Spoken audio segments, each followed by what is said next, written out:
Welcome back guys. स्वागत है आपका एक बार फिर से माइंड ब्लोइंग एजुकेशन चैनल पे। उम्मीद करता हूँ आप सभी लोग अच्छे होंगे, स्वस्थ होंगे।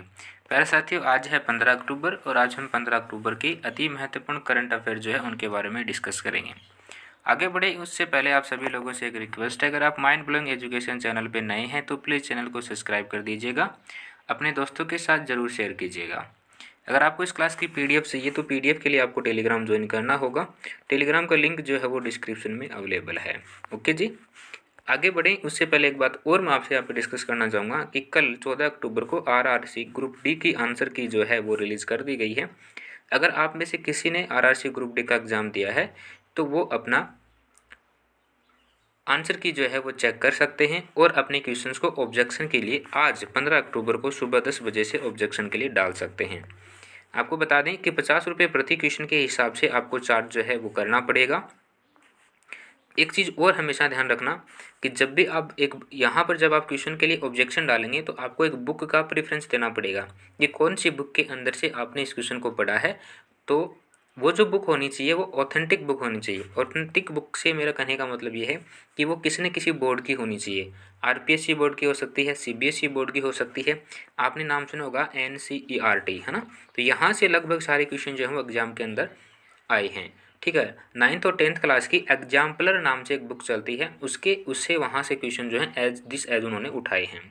ओके, तो वहाँ से आप क्या कर सकते हैं, उस बुक का प्रेफरेंस लेकर के और वहाँ पर उनको डाल सकते हैं।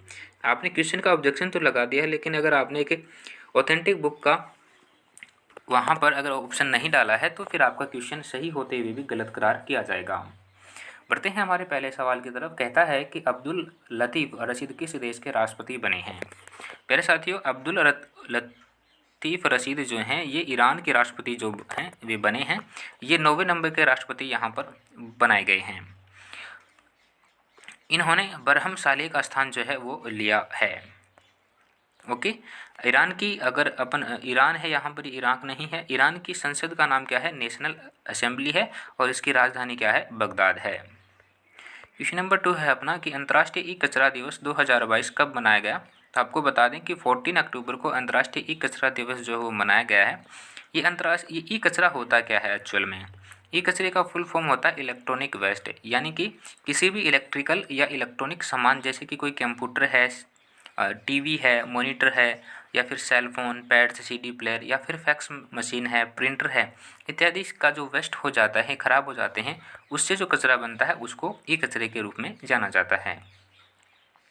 क्वेश्चन नंबर 3 है अपना कि हाल ही में 5वां दक्षिण एशियाई भूविज्ञान सम्मेलन कहाँ आयोजित किया जा रहा है। तो प्यारे साथियों, ये जयपुर के अंदर आयोजित किया जा रहा है। 14 से 16 अक्टूबर के बीच जयपुर के अंदर इसको आयोजित किया जा रहा है। सब्जेक्ट की यहाँ पर बात करें कि इस साल का जो विषय है वो क्या है, तो आपको बता दें कि fossil fuel decarbonisation and changing energy dynamics इस साल का सब्जेक्ट रहेगा। सम्मेलन का उद्देश्य क्या है, तो इस सम्मेलन का उद्देश्य है कि प्राकृतिक गैस और तेल के बेहतर उत्पादन पर नवीनतम शोध को साझा करना ही इसका उद्देश्य है।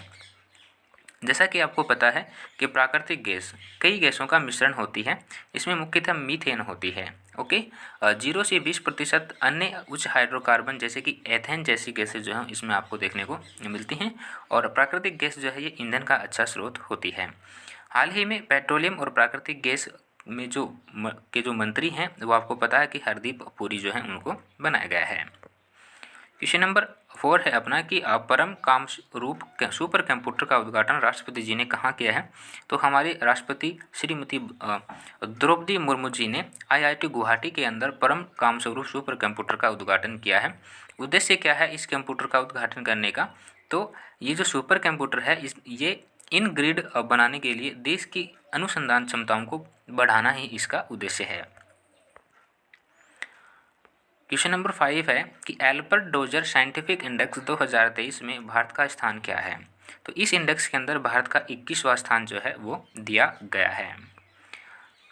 बता दें आपको कि साइंटिफिक इंडेक्स 2023 में दुनिया के टॉप 2% में 52 भारतीय साइंटिस्ट शामिल किए गए हैं।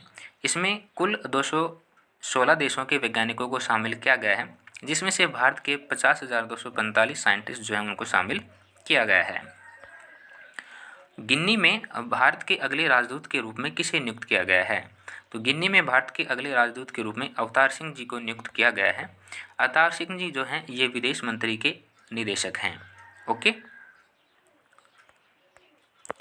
क्वेश्चन नंबर 7 है अपना कि 16 और 17 अक्टूबर को कहाँ पर राष्ट्रीय कोयला सम्मेलन और प्रदर्शनी 2022 का आयोजन किया जाएगा। तो ये नई दिल्ली के अंदर आयोजित किया जाएगा। राष्ट्रीय कोयला प्रदर्शनी इस या फिर सम्मेलन का जो मुख्य उद्देश्य है, जैसे कि आपको पता है कि पिछले कुछ समय पहले लाइट जो है उसकी व्यवस्था नहीं हो पा रही थी, बार बार में लाइट जो है उसको कट की जा रही थी। वजह बताई जा रही थी कि कोयला जो है उसकी कमी पड़ गई है, इस वजह से बिजली का जो उत्पादन वो नहीं हो पा रहा है और अब तक बिजली जो है वो नहीं पहुंच पा रही है। तो भविष्य में कोयले की कमी ना हो, इस उद्देश्य से ये जो सम्मेलन है वो किया जा रहा है। इसका कोयले की आपूर्ति करना इस सम्मेलन का जो है वो मुख्य उद्देश्य रहेगा। और थीम क्या है कि आत्मनिर्भर भारत के लिए सतत खनन इसकी इस बार की थीम है। हाल ही में WWF की रिपोर्ट के अनुसार 1970 के बाद वन्यजीव आबादी में कितने प्रतिशत गिरावट आई है। तो 69% जो है वो वन्यजीव आबादी के अंदर गिरावट दर्ज की गई है। WWF की फुल फॉर्म क्या होती है, इसका हेडक्वार्टर कहाँ है और इसको कब स्टेबलाइज किया गया था, इसका कमेंट बॉक्स में आप पिन करेंगे। हाल ही में कौन माँ भारती के सपूत वेबसाइट जो है उसको लॉन्च करेंगे। माँ भारती के सपूत वेबसाइट का लॉन्च राजनाथ सिंह जी करेंगे। क्वेश्चन नंबर 10 है अपना कि हाल ही में कानून मंत्रियों का अखिल भारतीय सम्मेलन कहाँ आयोजित किया जाएगा।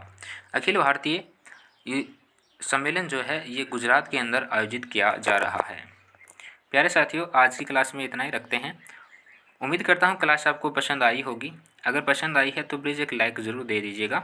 आज के लिए इतना ही। Thank you so much. Have a good day.